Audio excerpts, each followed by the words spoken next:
अस्सलाम वालेकुम एवरीवन। इस वक्त हम पढ़ रहे हैं बीकॉम पार्ट वन की स्टैटिस्टिक्स। बीकॉम पार्ट वन के अंदर स्टैटिस्टिक्स एक बहुत ही अहम वैल्यू इसलिए रखती है कि सबसे पहले क्योंकि ज़ाहिर है कि इसमें नंबर बहुत अच्छे आ सकते हैं, ठीक है ना। क्योंकि नंबर इसमें बहुत अच्छे आ सकते हैं, तो मैं समझता हूँ कि आपको बहुत तवज्जो से पढ़ने चाहिए। 100 में से 100 नंबर एक जिस किताब को मैं पढ़ाता हूँ, तो बड़ी दबंग किताब है और उसमें तमाम चीज़ें मौजूद हैं। कुछ उसमें नहीं भी है तो वो मैं दे देता हूँ आपको। तो देखें, आपको पूरा पेपर इंशाल्लाह आता होगा। आपने मेरी क्लास रेगुलर ही नहीं, कोई नागा नहीं करना। जैसे आज कोई एक दो बच्चे गायब हैं। अब एक काशान गाय को आ गया वापसी, पागल। देखो, अच्छा जी। तो बहरहाल यही बात थी बताने की कि रेगुलर बेसिस पे इस पर तवज्जो दें, रोजाना पढ़ें, तो इंशाल्लाह आपको मज़ा भी आएगा पढ़ने में और इंशाल्लाह आपके नंबर भी अच्छे हैं। तो ये सारा अच्छा, आप लास्ट हेडिंग बता दें, आप लोग सिद्रा, स्पेशली आप।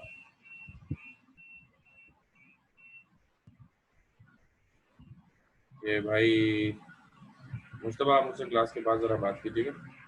अच्छा बताइए, लास्ट हेडिंग मैंने कौन सी समझाई थी, मुझे बता दें। सिद्रा स्पेशली आप अगर बता दें, कोमल आप बता दें, आप दोनों में से कोई बता दें। लास्ट हेडिंग मैंने कौन सी एक्सप्लेन की थी, या मुस्तफा अगर आपको पता था आप बता दें। हाँ हाँ,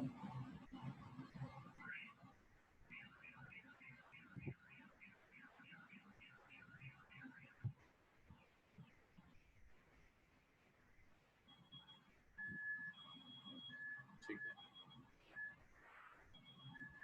स्टेटिस्टिकल टर्म, पॉपुलेशन हमने बात की थी, सैंपल हमने बात की थी, पैरामीटर हमने बात की थी, स्टैटिस्टिक हमने बात की थी, कैरेक्टरिस्टिक्स ऑफ स्टैटिस्टिक्स। नहीं नहीं नहीं नहीं, ज़्यादा हो गया मेरे ख्याल से। कैरेक्टरिस्टिक्स ऑफ स्टैटिस्टिक्स की हमने शायद बात नहीं की थी, तो यहीं से शुरू करें, ठीक है।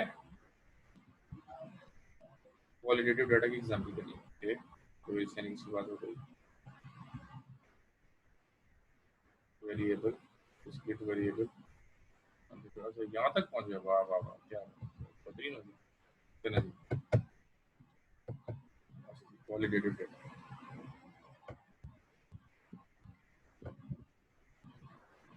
The qualitative data is represented by words. It may be spoken or written.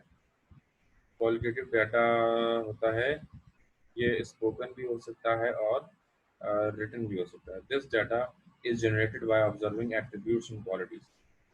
Qualitative data जो होता है, उसको आप किस तरह से जनरेट करते हैं, किस तरह से कलेक्ट करते हैं। क्वालिटेटिव डाटा जो जनरेट होता है, कलेक्ट होता है, ये होता है बाय ऑब्जर्विंग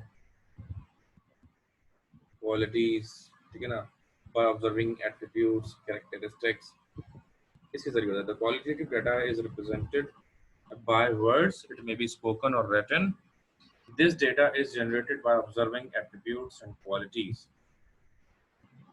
मिसाल के तौर पर इंटेलिजेंस ऑफ अ डॉक्टर। जब आप किसी डॉक्टर के बारे में कह रहे हैं कि वो बहुत ही काबिल है, तो आप बेसिकली क्या कर रहे हैं, आप उसकी जो है इंटेलिजेंस की बात कर रहे हैं। अगर ये रिकॉर्ड करेंगे who is the most genius doctor, तो अगर आप करेंगे फला डॉक्टर ये जीनियस है, वो जीनियस है, तो what you are doing basically, आप ये कर रहे हैं कि ये क्वालिटेटिव डाटा को आप कलेक्ट कर रहे हैं। अच्छा, hobby of a college teacher, कौन खड़े होकर पढ़ाता है, कौन बैठ के पढ़ाता है, और कौन चिल्ला के पढ़ाता है, कौन खामोशी से पढ़ाता है, बहुत सारी चीज़ें इसके अंदर।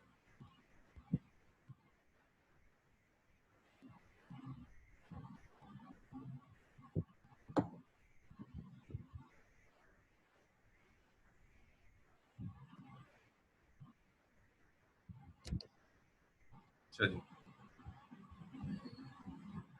तो intelligence of a doctor, hobby of a teacher, colours of different paintings, ये तमाम बातें वो हैं कि इनका ताल्लुक जो है वो किसी नंबर से नहीं है, बल्कि इनका ताल्लुक है एट्रीब्यूट से, इनका ताल्लुक है क्वालिटीज से, ठीक है ना। तो इसी वजह से इसको क्या कहते हैं, इसी वजह से इसको कहते हैं जी क्वालिटेटिव डाटा। इसके अंदर हम जो बात करते हैं वो क्वालिटीज की बात करते हैं, और इसके अंदर और किसी चीज की बात नहीं होती। ठीक है जी। अच्छा, आई होप के समझ में आ गई एक बात कि वो चीज जिसके अंदर हम एट्रीब्यूट्स एंड क्वालिटीज की बात करते हैं, that is called qualitative data. The question is now, what do you know about descriptive statistics and inferential statistics? Descriptive statistics is basically basic statistics and inferential is advanced statistics. तो मैं अगला एक छोटा सा सवाल हम शुरू कर रहे हैं जिसके अंदर दो तरह की स्टैटिस्टिक्स है। अच्छा, आपका जो सेक्शन बी है दैट इज डिस्क्रिप्टिव स्टैटिस्टिक्स या बेसिक स्टैटिस्टिक्स, जबकि आप ही का दूसरा जो पोर्शन है वो इन्फ्रेंशियल स्टैटिस्टिक्स होता है। एक पोर्शन आपका डिस्क्रिप्टिव स्टैटिस्टिक्स होता है और दूसरा इन्फ्रेंशियल स्टैटिस्टिक्स होता है। तो डिस्क्रिप्टिव स्टैटिस्टिक्स में क्या है? This branch of statistics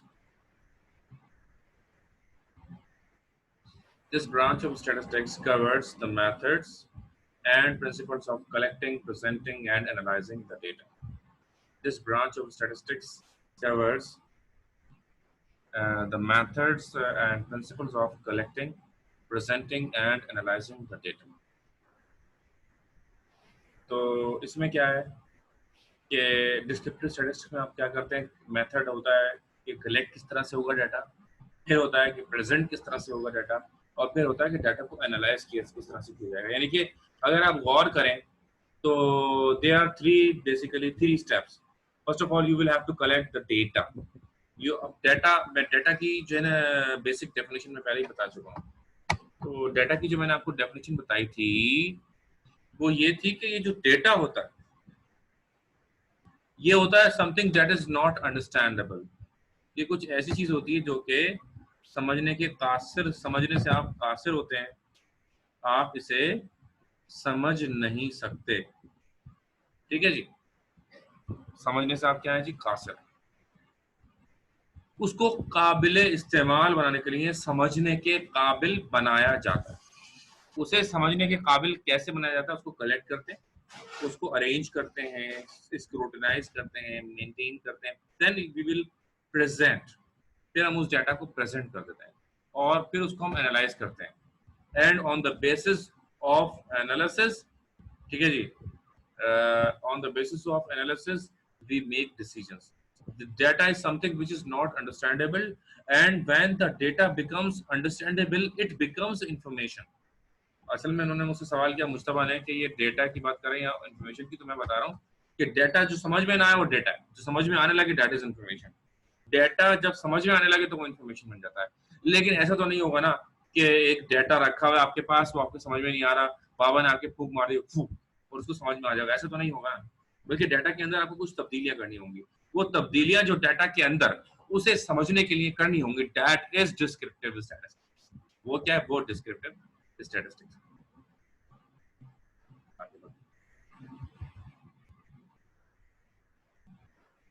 Inferential statistics.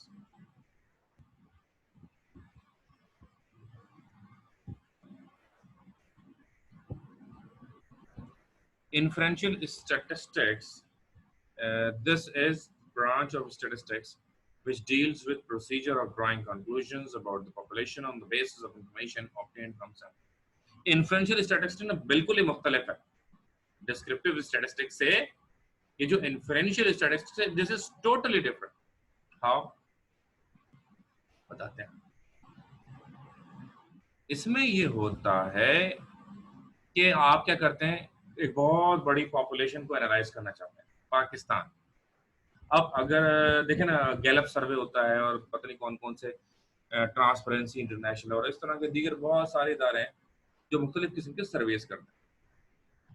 अब अगर आपसे पूछा जाए कि भाई बताएं कि कौन सा ज़्यादा अच्छा काम कर रहा है और किससे आप कितना मुतमईन है, अवाम इस वक्त पीटीआई से कितना मुतमईन है? प्राइवेट में आप बता सकते हैं, चैट में भी मुझे अगर आप कुछ बताना चाहें। तो अगर आवाम से पूछा जाए, अच्छा एक बंदा है कोई आईफोन के नाम से आया, बेटा change your name, change your name. और Okay, sir. I changed this name, but I'm new. This is my first class. Okay okay okay, Okay. ठीक है ठीक है, I अच्छा changed. ओके।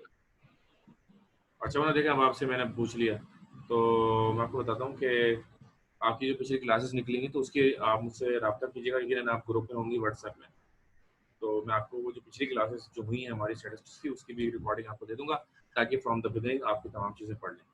अच्छा okay sir, thank you. Okay, आपके पास hand free ज़रूर होनी चाहिए और रजिस्टर और पेन होना चाहिए, साथ साथ आपको लिखना होगा जो कुछ आपको स्क्रीन पर नज़र आ रहा होगा, ठीक है ना? ऑल दो यस सर, आई noted. Okay, very good very good. अच्छा फिर ये होता है इन केस ऑफ इमरजेंसी, अगर आपका नेट नहीं चल रहा है, अगर लाइट चली जाती है, तो for that we will provide you recording as well, right? So this branch of statistics which deals with procedure of drawing conclusion about the population on the basis of information obtained from the sample. अब 220 million का पाकिस्तान के बारे में हम ये जानना चाहते हैं कि भाई इसमें इस वक्त इमरान खान की कितनी जो है वो है फेमस है और कितने लोग इसको ठीक है ना, कितना फेमस है वगैरह वगैरह। तो अब इसके लिए हमें क्या करना होगा, हमें इसके लिए करना ये होगा कि हम सबसे पूछें, हाँ भाई तुम बताओ तुम बताओ तुम बताओ। Is it possible to ask to 220 million people? 22 crore लोगों से हम पूछेंगे? नहीं, 22 करोड़ लोगों से हम नहीं पूछेंगे। हम क्या करेंगे, हम निकालेंगे अभी कितने शहर हैं और शहर का कितने परसेंट है। अब हमने 220 मिलियन लोगों के बारे में जानने के लिए हमने 5000 लोग चुन लिए। हमने सिर्फ 5000 लोगों से उनसे पूछा और जो 5000 लोगों ने आंसर हमें दिया वो हमने पूरे पूरे पूरे बंदों पे, पूरे मुल्क पे नाफिज कर दिया। गैलप सर्वे ये कहता है कि इमरान खान की पाकिस्तान के अंदर जो मतलब उसकी वो मशहूर है और जो उसको पसंद करते हैं लोग, वो 30% से भी कम हो गए। पाकिस्तान में 30% से भी कम लोग इस वक्त इमरान खान को पसंद कर रहे हैं। वो भी वो इस शर्त पे पसंद कर रहे हैं कि उसको हुकूमत पूरी करनी चाहिए ताकि वो उसका हम अच्छा फैसला कर सकें। तो ये कैसे पता चला? क्या 220 मिलियन लोगों का इंटरव्यू किया? नहीं, उन्होंने जो है ना 2500 लोग सिलेक्ट किए थे, उनका 2500 इंटरव्यू किया, 2500 लोगों। जैसे 200 बंदे कराची से, तो 100 बंदे उधर से, 50 उधर से, इधर से उधर से, और उससे उन्होंने ये निकाला कि सबसे ज्यादा इस वक्त फेमस अगर कोई वो है पॉलिटिकल पर्सनैलिटी, तो वो for your kind information Pakistan के अंदर इस वक्त नवाज शरीफ आ रहा है। इस वक्त मौजूदा वक्त में कि जब इमरान खान की हुकूमत है, अगर इमरान खान की अगर हुकूमत आप इसको ख़त्म कर देते हैं और दोबारा इलेक्शन कर देते हैं, तो आपको पता है कौन आ जाएगा दोबारा? जो है वही दो भाई जो हैं, वो भी अच्छे तो नहीं है मेरा तो खैर मानना उनको नहीं। चलो जी आगे बढ़ते हैं। तो अच्छा, तो this branch of statistics deals with the procedure of drawing conclusion about the population. देखिए अब ये मैंने जो लफ्ज लूंगा ना, मैंने आपको बताया था पहले भी कि अब मैं लफ्ज पढ़ते पढ़ते गुजर जाऊंगा, लेकिन अभी क्योंकि हमारे पास एक स्टूडेंट है नई, जिनका नाम उन्होंने रखा है, अभी भी आईफोन आ रहा है इसके अंदर, आपने नाम बताया था अपना? सर मैं कल चेंज कर लूंगी क्योंकि नहीं नहीं ठीक है अपना नाम बता दें बस। सर ईमान बतूल। ईमान, ओके ओके ईमान। अच्छा, तो जैसे अब ईमान है हमारे पास न्यू स्टूडेंट है ना, तो अब उन्होंने नहीं सुना हुआ होगा, तो मैं इसलिए बता रहा हूँ कि पॉपुलेशन किसे कहते हैं? टोटल सेट ऑफ डेटा जो होता है, जैसे अगर नंबर्स हमारे पास टोटल 5 मिलियन है, तो वो 5 मिलियन दैट इज पॉपुलेशन, जिसमें से हम सिलेक्ट करेंगे, कुछ सिलेक्ट करेंगे, जो हम सिलेक्ट करेंगे वो सैंपल होता है। जो टोटल नंबर ऑफ होता है वो होता है पॉपुलेशन, जो सिलेक्ट कर ले हम वो क्या होता है? वो सैंपल होता है। तो drawing conclusion about the population on the basis of the information obtained from the sample. तो हम कंक्लूजन ड्रॉ करते हैं सैंपल की बुनियाद पर और उसको इम्पोज करते हैं पॉपुलेशन पर। अच्छा जी, यहाँ पर ये अगला सवाल शुरू हो रहा है, explain the functions of statistics या explain the uses of statistics. अब ये स्टैटिस्टिक्स हम क्यों पढ़ते हैं? स्टैटिस्टिक्स हम क्यों पढ़ते हैं और कहाँ स्टैटिस्टिक्स इस्तेमाल होती है, ये हमारा अगला सवाल। साथ साथ देखिएगा, स्टैटिस्टिक्स हम कहाँ क्यों पढ़ते हैं, कहाँ इस्तेमाल होती है। फंक्शंस ऑफ स्टैटिस्टिक्स की हेडिंग डालिए। Following are the different functions of statistics. A, it presents facts in numerical form. It presents facts in numerical form ये क्या करता है कि फैक्ट्स को प्रेजेंट करता है जी न्यूमेरिकल फॉर्म में।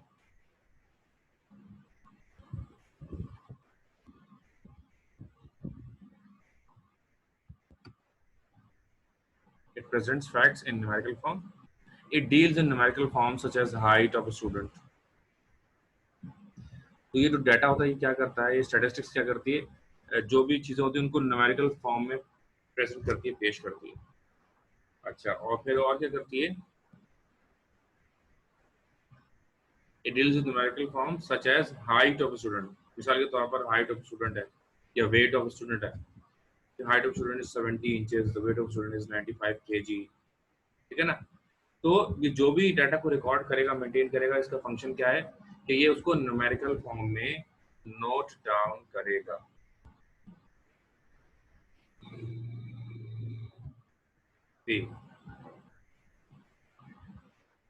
Statistics simplifies mass data. Statistics simplifies mass data. तो स्टैटिस्टिक्स क्या करती है, सिंप्लीफाई कर देती है मास डेटा को। स्टैटिस्टिक्स सिंप्लीफाई कर देती है मास डेटा को।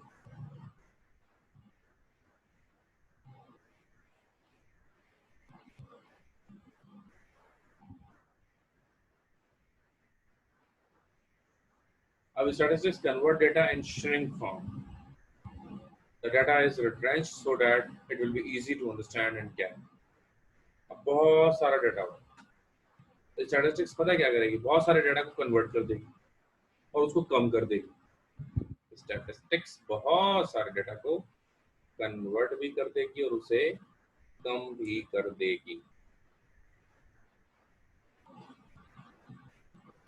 तो ये उसका अनदर बेनिफिट है, ठीक है जी। तो statistics convert data in shrink form. The data is retrenched so that it will be easy to understand and carry. अब इसकी मैं आपको मिसाल दूंगा आने वाले वक्तों में, जब हम अपने कोर्स की तरफ जाएंगे। कोर्स की तरफ है मतलब न्यूमेरिकल सवालों की तरफ जाएंगे, ठीक है। तो होता ये है कि बहुत सारे, अगर 1000 फिगर्स हैं, 1000 फिगर्स को वो 10 पे ले आएंगे, 1000 फिगर्स को 20 पे ले आएंगे, तो अब डाटा को समझना पढ़ना आसान हो जाता है। Comparison of data become easy.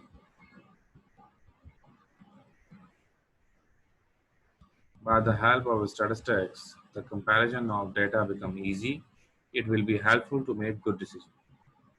जब डाटा स्टैटिस्टिक्स के जरिए मेंटेन हुआ है, बहुत सारे डाटा को उसने कम भी कर दिया, छोटा भी कर दिया, नंबर में भी अवेलेबल है, फिर आप दो डाटा को इजीली कंपेयर कर सकते हैं एक दूसरे से।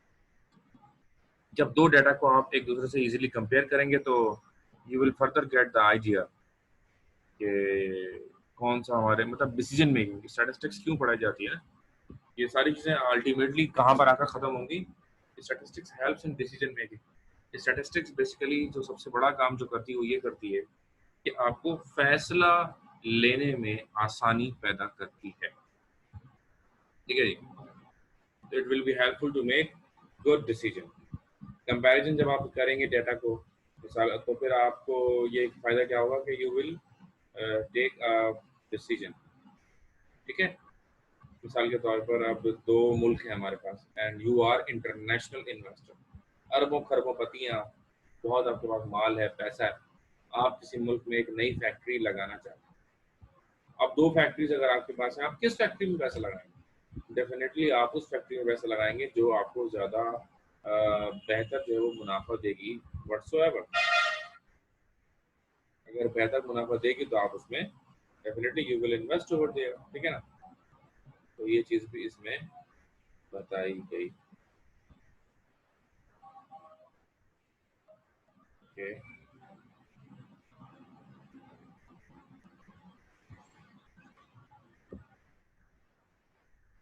आगे चलते हैं, लिख लिया यहाँ तक, लिख लिया तो जरा डन रिप्लाई कर दें ताकि आगे चलें।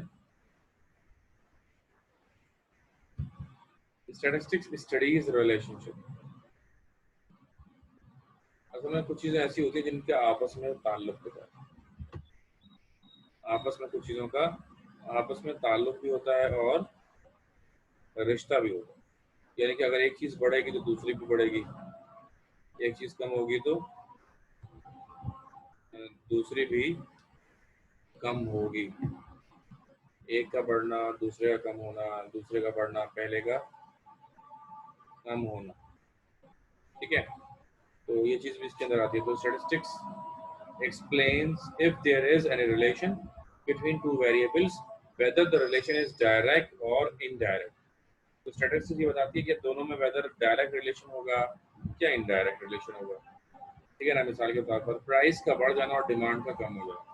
जब जब प्राइस बढ़ती है डिमांड कम हो जाती है, तो दोनों के दरमियान कौन सा रिलेशन है? नेगेटिव रिलेशन है। इसको प्रूव करने के लिए आप क्या इस्तेमाल करेंगे? इसको प्रूव करने के लिए आप नंबर्स इस्तेमाल करेंगे। नंबर्स आपके पास कहाँ से आएंगे? स्टैटिस्टिक्स आपको वो तमाम के तमाम नंबर्स प्रोवाइड करेगी।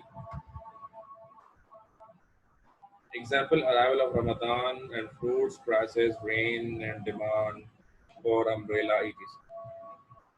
ठीक है जी, arrival of Ramadan and fruits prices and rain and demand for umbrella etc. अब ये क्या है? रिलेशन होता है arrival of Ramadan and fruits prices। Ramzan आएगा, कीमतें क्या हो जाएंगी फ्रूट्स की? जब रमजान आता है तो फ्रूट्स की कीमतें बढ़ जाती हैं, ऐसा है कि नहीं? क्यों? इनके रिलेशनशिप है, ये स्टैट्स बयान करेगी। Rain and demand of umbrella, बारिशों का सीजन आएगा, छतरियाँ ज़्यादा बिकना शुरू हो जाएंगी। ऑल्दो आई ऑल्सो लव के छतरियाँ हों और बारिश हो रही हो, मैं बारिश में कहीं जा रहा हूँ छतरी लगाकर, और मैदान हो एक बड़ा सा, मुझे ना वो बड़ा पसंद है। वेल देखें ऐसा कब होगा अगली बार कि ठीक है।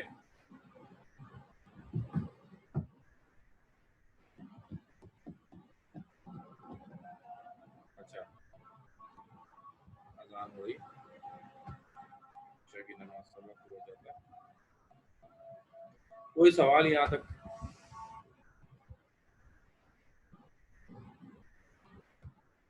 You have any question?